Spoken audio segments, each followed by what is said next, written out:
జై శ్రీమన్నారాయణ. అందరికీ నమస్కారం. ద వేదాంత టీవీ ఛానల్కి స్వాగతం.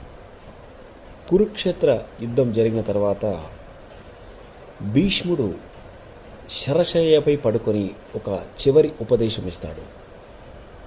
అదేమిటో చూద్దాం. భీష్మాచార్యుడి యొక్క చివరి ఉపదేశం, జీవితంలో ధర్మం ఎందుకు ముఖ్యం. కురుక్షేత్ర యుద్ధం ముగిసిపోతుంది. పాండవులు కూడా విజయాన్ని సాధిస్తారు. కానీ ధర్మానికి అద్భుతమైన పాఠం చెప్పిన మహనీయుడు భీష్మాచార్యుడు మాత్రం బాణాల పర్వతంపై పడి ఉంటాడు. భీష్ముడు అర్జునుడి పిలిచి ఇలా అంటాడు, పార్థ, యుద్ధంలో విజయం సాధించడం కన్నా జీవితంలో విజయం సాధించడం ముఖ్యం అని. విజయానికి మూలం ధర్మం. ధర్మం అనేది మనసులోని నిజాయితీ, మాటలోని న్యాయం, పనిలోని శుభ్రత.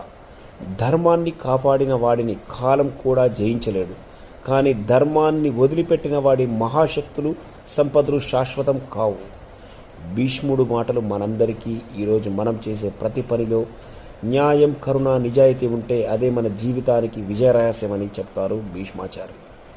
ఈ వీడియో యొక్క సారాంశం ఏమిటంటే, ధర్మం లేకుండా విజయం నశ్వరమైనదని, ధర్మంతో కూడిన జీవితం శాశ్వతమైన మహిమ అని తెలుస్తుంది.